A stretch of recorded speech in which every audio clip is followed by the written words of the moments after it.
ഇതിപ്പോൾ നമ്മൾ നവംബർ 29-ാണ് ആദ്യത്തെ 2 പോർഷൻ, ഒരു കറണ്ട് അഫെയർസ് പോർഷനും അതുപോലെ തന്നെ ഫ്രഞ്ച് വിപ്ലവവും നമ്മുടെ കഴിഞ്ഞു. ഇനി അടുത്ത് നമുക്ക് പഠിക്കാനുള്ളത് സാന്ദ്രണം ചെയ്ത അയിരിൽ നിന്ന് വേർതിരിച്ചെടുക്കുന്ന ലോഹങ്ങൾക്കൊപ്പം മറ്റ് മൂലകങ്ങളോ അവയുടെ സംയുക്തങ്ങളോ അപദ്രവ്യങ്ങളായി ഉണ്ടാകാൻ ഇടയുള്ളതിനാൽ ഇവ നീക്കം ചെയ്യുന്ന ശുദ്ധമായ ലോഹം നിർമ്മിക്കുന്ന പ്രക്രിയയാണ് എന്ത്? ലോഹശുദ്ധീകരണം എന്ന് പറയുന്നത്.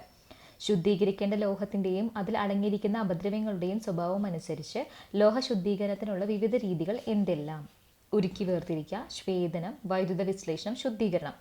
ഈ ഒരു 5 പ്രോസസ്സ് നമ്മൾ മസ്റ്റായിട്ട് ഓർത്തിരിക്കണം. ഏതൊക്കെയാണ് ആ പ്രോസസ്സ്? ഉരുക്കി വേർതിരിക്കുക, ശ്വേതനം, വൈദ്യുത വിശ്ലേഷണം, ശുദ്ധീകരണം. 4 പ്രോസസ്സ് കേട്ടോ. ദ്രവണാങ്കം കുറഞ്ഞ ലോഹങ്ങൾക്കൊപ്പം അതിനേക്കാൾ ഉയർന്ന ദ്രവണാങ്കമുള്ള അപദ്രവ്യങ്ങൾ കലർന്നിരിക്കുന്ന സാഹചര്യത്തിൽ ഫർണസിൻ്റെ ചരിഞ്ഞ പ്രതലത്തിൽ വെച്ച് അശുദ്ധ ലോഹത്തെ ചൂടാക്കുമ്പോൾ ശുദ്ധലോഹം അപദ്രവ്യങ്ങളിൽ നിന്ന് വേർതിരിഞ്ഞ് ഉരുക്കി താഴേക്ക് ഒഴുകിയെത്തുന്ന ശുദ്ധീകരണ രീതിയാണ് ഉരുക്കി വേർതിരിക്കൽ എന്ന് പറയുന്നത്. ഉരുക്കി വേർതിരിക്കൽ രീതിയിലൂടെ ശുദ്ധീകരിക്കുന്ന താഴ്ന്ന ദ്രവണാങ്കമുള്ള ലോഹങ്ങൾക്ക് ഉദാഹരണമാണ് ടിന്നും ലെഡും. താരതമ്യേന തിളനില കുറഞ്ഞ ലോഹങ്ങൾ ശുദ്ധീകരിക്കാനുള്ള രീതിയാണ് ശ്വേതനം. അപദ്രവ്യമടങ്ങിയ ലോഹത്തെ അനുയോജ്യമായ സംവിധാനങ്ങൾ ഉപയോഗിച്ച് ചൂടാക്കുമ്പോൾ ശുദ്ധലോഹം മാത്രം ബാഷ്പീകരിക്കപ്പെടുന്നു. ഈ ബാഷ്പം ഘനീഭവിക്കുമ്പോൾ ശുദ്ധമായ ലോഹം ലഭിക്കുന്നു. ഏത് ലോഹ ശുദ്ധീകരണ രീതിയാണ് ഏത് ശുദ്ധീകരണ രീതി? അതായത് ഇത് ഘനീഭവിക്കുമ്പോൾ ശുദ്ധലോഹം വേർതിരിക്കുന്നു. ഇത് ഏത് ശുദ്ധീകരണ രീതിയാണ് വെച്ചാൽ ശ്വേതനം. അതായത് അപദ്രവ്യങ്ങൾ അടങ്ങിയ ലോഹത്തെ അനുയോജ്യമായ സംവിധാനങ്ങൾ ഉപയോഗിച്ച് ചൂടാക്കുമ്പോൾ ശുദ്ധലോഹം മാത്രം ബാഷ്പീകരിക്കപ്പെടും. ആ ബാഷ്പീകരണം എന്നുള്ള ഒരു പ്രോസസ്സ് നടക്കുകയാണെന്നുണ്ടെന്നുണ്ടെങ്കിൽ അതാണ് ആ ശ്വേതനം. ഓക്കെ, ശ്വേതനം എന്ന രീതിയിലുള്ള ശുദ്ധീകരിച്ചെടുക്കുന്ന ലോഹങ്ങൾക്ക് ഉദാഹരണമാണ് സിങ്ക്, കാഡ്മിയം, മെർക്കുറി. ശ്വേതനത്തിന് ഉദാഹരണമാണിത്. ഏതൊക്കെ? ഈ സിങ്ക്, കാഡ്മിയം, മെർക്കുറി. വൈദ്യുത വിശ്ലേഷണ ശുദ്ധീകരണത്തിൽ സെല്ലിൻ്റെ ആനോഡുകളുടെയും കാഥോഡുകളും ഉപയോഗിക്കുന്നത് എന്തെല്ലാം എന്ന് വെച്ച് കഴിഞ്ഞാൽ യഥാർത്ഥ അശുദ്ധ ലോഹം, ശുദ്ധലോഹത്തിൻ്റെ കനം കുറഞ്ഞ കഷ്ണവും. അതൊക്കെയാണ് വൈദ്യുത വിശ്ലേഷണ ശുദ്ധീകരണത്തിൽ സെല്ലിൻ്റെ ആനോഡായും കാനോഡായും ഉപയോഗിക്കുന്നത്. ഏതൊക്കെയാണ്? അശുദ്ധലോഹം ഉപയോഗിക്കും, ശുദ്ധലോഹം ഉപയോഗിക്കും. ഓക്കെ. വൈദ്യുത വിശ്ലേഷണ ശുദ്ധീകരണത്തിൽ ഇലക്ട്രോലൈറ്റ് ഉപയോഗിക്കുന്നത് അതേ ലോഹത്തിന് തന്നെ അനുയോജ്യമായ ലവണലായനി. വൈദ്യുതി കടത്തുമ്പോൾ ശുദ്ധലോഹം വേർതിരിഞ്ഞ് നിക്ഷേപിക്കപ്പെടുന്നത് എവിടെയെന്ന് വെച്ചാൽ കാഥോഡ്. അപ്പോൾ ഇത് ഇമ്പോർട്ടൻ്റ് ആണ് കേട്ടോ. അതായത് വൈദ്യുതി കടത്തി വിടുമ്പോൾ ശുദ്ധലോഹം വേർതിരിഞ്ഞ് നിക്ഷേപിക്കപ്പെടുന്നത് എവിടെയെന്ന് വെച്ചാൽ കാഥോഡ്. അപ്പോൾ ശുദ്ധലോഹം വേർതിരിയുന്നത് എവിടെയെന്ന് വെച്ചാൽ ശുദ്ധലോഹം വേർതിരിയുന്നത് കാഥോഡിലാണ് കേട്ടോ. ശുദ്ധലോഹമാണെങ്കിൽ കാഥോഡിൽ, ശുദ്ധലോഹം ഇങ്ങനെ കടക്കുക, കാഥോഡിലേക്ക് കടക്കുക. ഓക്കെ, അങ്ങനെ ആലോചിക്കാം. വൈദ്യുതി വിശ്ലേഷണ ശുദ്ധീകരണത്തിലൂടെ ശുദ്ധീകരിക്കുന്ന ലോഹങ്ങൾക്ക് ഉദാഹരണമാണ് കോപ്പറും സിങ്കും. ഭൂവൽക്കത്തിൽ ഏകദേശം എത്ര ശതമാനം ഇരുമ്പ് കാണപ്പെടുന്നു? 5%. ഇരുമ്പിൻ്റെ നിർമ്മാണത്തിനുള്ള 25 മുതൽ 30 മീറ്റർ വരെ ഉയരത്തിൽ സ്റ്റീൽ ടവർ ചെയ്തതെന്ന് വെച്ചാൽ ബ്ലാസ്റ്റ് ഫർണസ്. ബ്ലാസ്റ്റ് ഫർണസിൻ്റെ ഉൾവശം ആവരണം ചെയ്തിരിക്കുന്നത് എന്തുകൊണ്ടെന്ന് വെച്ചാൽ ഉയർന്ന താപനില താങ്ങാൻ ശേഷിയുള്ള ഇഷ്ടികകളാൽ. ഇരുമ്പ് നിർമ്മിക്കാൻ ഉപയോഗിക്കുന്ന ചാർജ് എന്ന് വിളിക്കുന്ന മിശ്രിതം എന്ന് വെച്ചാൽ സാന്ദ്രണം ചെയ്ത അയിര്, ചുണ്ണാമ്പ് കല്ല്, കോർക്ക്. ബ്ലാസ്റ്റ് ഫർണസിൽ നടക്കുന്ന പ്രധാന രാസപ്രവർത്തനം എന്ന് വെച്ചാൽ കാർബൺ മോണോക്സൈഡ് ഉപയോഗിക്കുന്ന ഇരുമ്പിൻ്റെ നിരോക്സീകരണം. സാന്ദ്രണ രീതികൾ കൊണ്ട് അപദ്രവ്യങ്ങളെ നീക്കം ചെയ്യാൻ കഴിയാതെ വരുമ്പോൾ ഇതിനായി ലോഹനിർമ്മാണ ഘട്ടത്തിൽ ചേർക്കുന്ന പദാർത്ഥങ്ങൾ എങ്ങനെ അറിയപ്പെടുന്നു? ഫ്ലെക്സ് എന്നറിയപ്പെടുന്നു കേട്ടോ.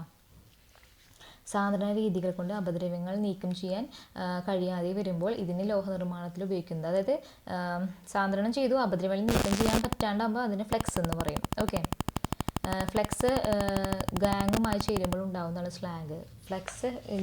ഫ്ലെക്സ് എന്ന് പറയുന്നത് ഇതിനെ ലോഹനിർമ്മാണത്തിൽ ചേർക്കുന്ന പദാർത്ഥങ്ങളാണ്. ഇത് അതായത് നമുക്കിപ്പോൾ ഏറ്റവും പൊട്ടയുള്ള അപദ്രവ്യങ്ങൾ നമ്മൾ പറയുന്നതാണ്. അപദ്രവ്യങ്ങളെ മാത്രം നമ്മൾ ഗ്യാങ് എന്ന് പറയും. ഈ അപദ്രവ്യങ്ങളെ വേർതിരിക്കാൻ വേണ്ടിയിട്ട് നമ്മൾ ചേർക്കുന്നതാണ് ഫ്ലെക്സ്.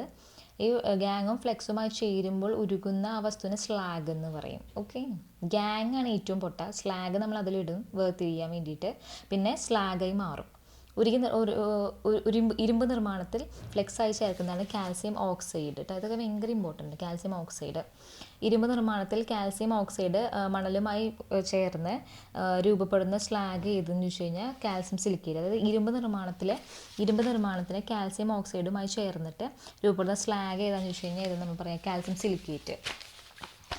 സിലിക്കേറ്റ് ആയിട്ടാണ് പിന്നീട് മാറുക. പിന്നെ ഇരുമ്പ് നിർമ്മാണത്തിൻ്റെ ഭാഗമായി ലഭിക്കുന്ന സ്ലാഗിനെ എന്തൊക്കെ ഉപയോഗിക്കാം? സിമെൻറ്റ് നിർമ്മാണം, റോഡ് നിർമ്മാണം. ബ്ലാസ്റ്റ് ഫർണസിൽ നിന്ന് ലഭിക്കുന്ന പിഗ് അയൺ അടിച്ചു പരത്തി വിവിധ ആകൃതിയിലേക്ക് മാറ്റാനോ കമ്പികളാക്കാനോ യോജിച്ചതല്ല കേട്ടോ. ഇതിൽ നിന്നുണ്ടാകുന്ന ഏത് ഉൽപ്പന്നമാണ് വിവിധ വ്യവസായ ആവശ്യങ്ങൾ ഉപയോഗിക്കുന്നത്? സ്റ്റീൽ കേട്ടോ. 0.05% മുതൽ 1.5% വരെ കാർബൺ അടങ്ങിയിരിക്കുന്ന ഇരുമ്പ് സ്റ്റീൽ. പിന്നെ കാർബണിൻ്റെ അളവിൻ്റെ വ്യത്യാസം അനുസരിച്ച് വിവിധതരം കാർബൺ സ്റ്റീലുകൾ ഏവാന്ന് ചോദിച്ചു കഴിഞ്ഞാൽ mild steel, medium steel, high carbon steel. Mild steel 0.05 മുതൽ 0.2 വരെ. മൈൽഡ് സ്റ്റീൽ എന്ന് പറഞ്ഞു കഴിഞ്ഞാൽ തികയെ എളുപ്പമാണ്, കാഠിന്യമുള്ള ബലവുമാണ് എന്നീ ഗുണങ്ങൾ കൃഷി ആയുധങ്ങൾ നിർമ്മിക്കാൻ ഉപയോഗിക്കുന്ന സ്റ്റീൽ. ഇത് 0.2 to 0.6 എന്ന ശതമാനം കാർബൺ അടങ്ങിയിരിക്കുന്നതാണ് മീഡിയം സ്റ്റീൽ. കാഠിന്യം കൂടുതലുള്ള മീഡിയം സ്റ്റീലിൻ്റെ ഉപയോഗങ്ങളാണ് എന്തൊക്കെ? റെയിൽ പാളങ്ങൾ, ഹാൻഡ് റെയിലുകൾ, മേൽക്കൂരകൾക്ക് ആവശ്യമായ കഴുക്കോല് എന്നിവയുടെ നിർമ്മാണത്തിന്. 0.6% മുതൽ 1.5% വരെ കാർബൺ അടങ്ങിയ സ്റ്റീൽ ഹൈ കാർബൺ സ്റ്റീൽ. ഇലാസ്തികതയുള്ള കാഠിന്യം വളരെ കൂടുതലായതാണ് സ്റ്റീലിനെ പറയുന്നത് ഹൈ കാർബൺ സ്റ്റീൽ. ഇലാസ്തികതയുള്ള കാഠിന്യം വളരെ കൂടുതലുള്ളതിന് ഹൈ കാർബൺ സ്റ്റീൽ എന്ന് പറയും. 0.2 to 0.6 വരെ കാർബൺ അടങ്ങിയ സ്റ്റീലാണെങ്കിൽ മീഡിയം സ്റ്റീൽ എന്ന് പറയും. ഹൈ കാർബൺ സ്റ്റീലിൻ്റെ പ്രധാന ഉപയോഗങ്ങളാണ് ശാസ്ത്രീയ ഉപകരണങ്ങൾക്ക്, സ്പ്രിംഗ് കത്തിക്ക്, ഡ്രില്ലുകൾ എന്നിവ നിർമ്മാണത്തിന്. കാരിരുമ്പ്, വാർപ്പിരുമ്പ്. അങ്ങനെ കാരിരുമ്പും വാർപ്പിരുമ്പും തമ്മിലുള്ള വ്യത്യാസം? ബ്ലാസ്റ്റ് ഫർണസിൽ നിന്ന് ലഭിക്കുന്ന ഉരുകിയ ഇരുമ്പിന് 4% കാർബണും ചെറിയ തോതിൽ മറ്റ് മാലിന്യങ്ങളുമായ മാഗ്നീസ്, സിലിക്കൺ, ഫോസ്ഫറസ്, സൾഫർ എന്നിവയും അടങ്ങിയിരിക്കും. ഇതെങ്ങനെ അറിയപ്പെടുന്നത് വെച്ചാൽ പിഗ് അയൺ. പിഗ് അയണിൻ്റെ അപദ്രവ്യങ്ങളുടെ ശതമാനം കുറച്ചു കൊണ്ടുവന്നാൽ ലഭിക്കുന്ന ഇരുമ്പിനെ ഇഷ്ടമുള്ള രീതിയിൽ വാർത്തെടുക്കുവാനും ഇതിനെ എങ്ങനെ വിളിക്കുന്നു വെച്ചാൽ കാസ്റ്റ് അയൺ എന്ന്. പിഗ് അയണിലെ അപദ്രവ്യത്തിൻ്റെ ശതമാനം കുറച്ചു കൊണ്ടുവന്നാൽ ലഭിക്കുന്ന ഇരുമ്പിനെ ഇഷ്ടമുള്ള രീതിയിൽ വാർത്തെടുക്കാനാവും. ഇതിനെ എങ്ങനെ വിളിക്കുന്നത് വെച്ച് കഴിഞ്ഞാൽ കാസ്റ്റ് അയൺ. കാസ്റ്റ് അയണിൻ്റെ കാർബണിൻ്റെ അളവ് എത്തുന്നത് വെച്ചാൽ 2% കൂടുതൽ. കാസ്റ്റ് അയൺ എന്ന് പറഞ്ഞാൽ 2% കൂടുതലായിരിക്കും കാസ്റ്റ് അയൺ. 0.02% മുതൽ 0.05% വരെ കാർബണും നേരിയ തോതിൽ ഫോസ്ഫറസ്, സിലിക്കൺ, മാംഗനീസ്, സൾഫർ എന്നിവയും അടങ്ങിയിരിക്കുന്ന താരതമ്യേന ശുദ്ധമായ ഇരുമ്പ് വെച്ചാൽ റൂട്ട് അയൺ. രണ്ടോ അതിലധികമോ ലോഹങ്ങൾ ചേർന്ന മിശ്രിതങ്ങളിലെ ലോഹസങ്കരങ്ങൾ. ഈ ലോഹസങ്കരങ്ങൾക്ക് ഉദാഹരണമാണ് കാർബൺ, നൈട്രജൻ, ഫോസ്ഫറസ്. ലോഹസങ്കരങ്ങൾക്ക് ഉദാഹരണം കാർബൺ, നൈട്രജൻ, ഫോസ്ഫറസ്. അത് ഇമ്പോർട്ടൻ്റ് ആട്ടോ. Carbon, nitrogen, phosphorus. പിന്നെ ഫോസ്ഫറസ് ഓക്കെ. സിലിക്കൺ അടങ്ങിയ ഘടകമൂലങ്ങൾ എന്ന് വെച്ചാൽ ഇരുമ്പും കാർബണും. സ്റ്റീൽ അടങ്ങിയിരിക്കുന്നത്, സ്റ്റീലിലെ മറ്റ് ലോഹങ്ങൾ നിർമ്മിക്കുന്നത് സങ്കര സ്റ്റീലുകളിൽ നിന്നാണ്. വിവിധതരം സ്റ്റീലിന് വെച്ചാൽ സ്റ്റീലിന് മാംഗനീസ് സ്റ്റീൽ, സിലിക്കൺ സ്റ്റീൽ. ഇരുമ്പ്, ക്രോമിയം, നിക്കൽ, കാർബൺ എന്നിവയുള്ള സങ്കര സ്റ്റീൽ എന്ന് വെച്ചാൽ സ്റ്റെയിൻലെസ് സ്റ്റീൽ. വീട്ടുപകരണങ്ങൾ, ബ്ലേഡുകൾ എന്നിവ നിർമ്മാണത്തിന് ഉപയോഗിക്കുന്നതാണ് സ്റ്റെയിൻലെസ് സ്റ്റീൽ. മാംഗനീസ് സ്റ്റീലിലെ ഘടകങ്ങൾ ഏതെല്ലാം വെച്ചാൽ ഇരുമ്പ്, മാംഗനീസ്, കാർബൺ. ഉയർന്ന കാഠിന്യമുള്ള മാംഗനീസ് സ്റ്റീലിൻ്റെ പ്രധാന ഉപയോഗങ്ങൾ എന്ന് വെച്ചാൽ ഡ്രില്ലുകൾ, സീഫുകൾ, പ്ലേറ്റുകൾ, റെയിൽവേ ട്രാക്കുകൾ എന്നിവ നിർമ്മാണം. സിലിക്കൺ സ്റ്റീലിലെ ഘടകങ്ങൾ എന്ന് വെച്ചാൽ ഇരുമ്പ്, സിലിക്കൺ, കാർബൺ. ഇലക്ട്രിക് സ്റ്റീലിൻ്റെ ആണെന്നുണ്ടെങ്കിൽ സിലിക്കൺ സ്റ്റീൽ. വൈദ്യുതി നഷ്ടം കുറയ്ക്കുമ്പോൾ മോട്ടോറുകൾ, ജനറേറ്ററുകൾ, ട്രാൻസ്ഫോമറുകൾ തുടങ്ങിയ വൈദ്യുതി കാന്തിക ഉപകരണങ്ങളുടെ കോറുകൾ ഉപയോഗിക്കുന്ന സ്റ്റീൽ എന്ന് വെച്ചാൽ സിലിക്കൺ സ്റ്റീൽ.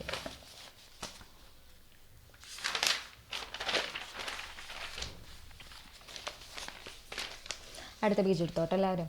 ഏഷ്യയിലെ ഒരു സംസ്ഥാനത്തിലെയോ ജില്ലയുടെയോ സസ്യത്തിൻ്റെ സംബന്ധിച്ച ആദ്യ ആധികാരിക ഗ്രന്ഥമാണ് ഹോർത്തൂസ് മലബാറിക്കസ് ആണല്ലോ. തിരുവനന്തപുരത്ത് പുത്തൻ മാളിക പണി കഴിപ്പിച്ചത് സ്വാതി തിരുനാൾ.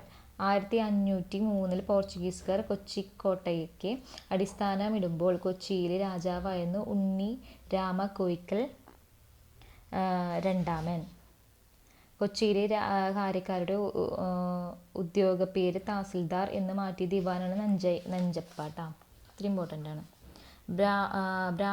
ബ്രഹ്മസമാജത്തിൻ്റെ ബൈബിൾ എന്നറിയപ്പെടുന്ന ബ്രഹ്മധർമ്മ മലയാളത്തേക്ക് മാറ്റിയത് അയ്യത്തൻ ഗോപാലൻ. ഇമ്പോർട്ടൻ്റ് ആണ്. വൈദ്യുതി സമരമാണ് എന്ത്? തൃശ്ശൂരിലെ നാനാ വിഭാഗക്കാരെ പ്രത്യേകിച്ച് ക്രിസ്ത്യാനികളെ ദേശീയ പ്രസ്ഥാനത്തിലേക്ക് ആകൃഷ്ടരാക്കിയിട്ടുള്ളത്. അത് ഇമ്പോർട്ടൻ്റ് ആട്ടോ. ക്രിസ്ത്യാനികളെ ആകൃഷ്ടരാക്കിയിട്ടുള്ളത്. ആരുടെ ഇടപെടലിലൂടെയാണ് മൊറാഴ സംഭവത്തിൽ KPR ഗോപാലൻ്റെ വധശിക്ഷ ജീവപര്യന്തമായി ഇളവ് ചെയ്തത്? മഹാത്മാഗാന്ധി. കേരള പ്രദേശ് കോൺഗ്രസ് കമ്മിറ്റിയുടെ അധ്യക്ഷസ്ഥാനം വഹിച്ച ആദ്യ വനിതയാണ് ചുനങ്ങാട് കുഞ്ഞിക്കാവമ്മ. കേരളത്തിൽ ആദ്യമായി വനിതാ സമ്മേളനം നടന്നത് വടകര. കേരള കോൺഗ്രസ് സമ്മേളനം നടന്നത് ഒറ്റപ്പാലത്ത്.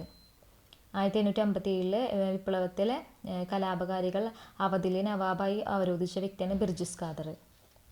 1919 ഗവൺമെൻറ് ഓഫ് ഇന്ത്യ നിയമപ്രകാരം പ്രതിരോധം, വാർത്താവിനിമയം, വിദേശകാര്യം തുടങ്ങിയ അധികാരങ്ങൾ ആരിലാണ് നിക്ഷിപ്തമാക്കിയ വൈസ്രോയിൽ. അവധിലെ നവാബാണ് ബിർജിസ് ഖാദർ. നിസ്സഹകരണ പ്രസ്ഥാനം അംഗീകരിച്ച പ്രത്യേക കോൺഗ്രസ് സമ്മേളനത്തിൽ അധ്യക്ഷത വഹിച്ചത് ലാല ലജ്പത് റായ്.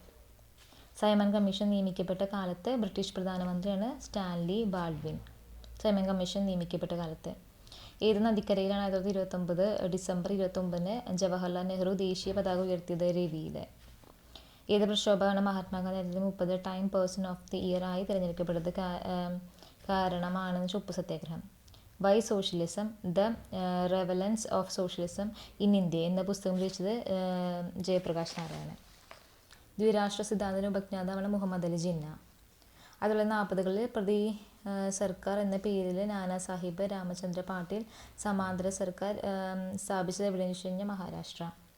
43 ഒക്ടോബർ 21 സുഭാഷ് ചന്ദ്ര ബോസ് സ്ഥാപിച്ച താൽക്കാലിക ഇന്ത്യ ഗവൺമെൻറ്റിൻ്റെ ആസ്ഥാനം എവിടെയായിരുന്നു വെച്ചാൽ സിംഗപ്പൂർ. കിഫ്ബി 1999 കിഫ്ബി വന്നിട്ടുള്ളത്. പൂർണ്ണ പേരെന്താ? Kerala infrastructure investment fund board. തിരുവനന്തപുരത്താണ്. മുഖ്യമന്ത്രിയാണ് ചെയർമാൻ, വൈസ് ചെയർമാൻ ധനമന്ത്രി. വൈസ് ചെയർമാൻ ചോദിക്കാം, ധനമന്ത്രി.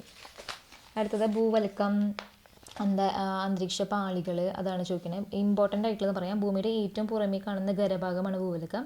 ശിലാനിർമ്മിതമായ കട്ടിയുള്ള ഭാഗമാണിത്. ഭൂവൽക്കത്തിലെ കനം എല്ലായിടത്തും ഒരുപോലെയല്ല. ഭൂവൽക്കത്തിന് വൻകര ഭൂവൽക്കം, സമുദ്ര ഭൂവൽക്കം എന്നിങ്ങനെ 2 ഭാഗങ്ങളുണ്ട്. സമുദ്ര ഭൂവൽക്കത്തിൻ്റെ വൻകര ഭൂവൽക്കത്തെ അപേക്ഷിച്ച് കനം കുറവാണ്, താരതമ്യേന നേർത്ത പാളിയുമാണ്.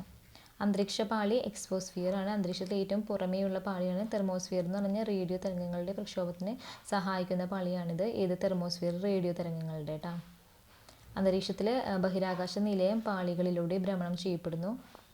ബഹിരാകാശ നിലയം ഈ പാളികളിലൂടെ ഭ്രമണം ചെയ്യുക. ബഹിരാകാശ നിലയം എവിടെയാണ് ഉള്ളതെന്ന് വെച്ച് കഴിഞ്ഞാൽ തെർമോസ്ഫിയറിലാണ് ഉള്ളത്. അതൊരു ഇമ്പോർട്ടൻറ്റ് ക്വസ്റ്റ്യൻ ആണ്. ബഹിരാകാശ നിലയം എവിടെയുള്ളതെന്ന് വെച്ച് കഴിഞ്ഞാൽ തെർമോസ്ഫിയറിൽ. മീസോസ്ഫിയർ എന്ന് വെച്ച് കഴിഞ്ഞാൽ ഉൽക്കകൾ ഈ പാളിയിൽ വെച്ച് കത്തി നശിക്കുന്നു. സ്ട്രാറ്റോസ്ഫിയറിൽ ഓസോൺ കാണപ്പെടുന്നു. ട്രോപ്പോസ്ഫിയർ ഭൂമിയോട് ഏറ്റവും അടുത്തുള്ള പാളിയാണ്.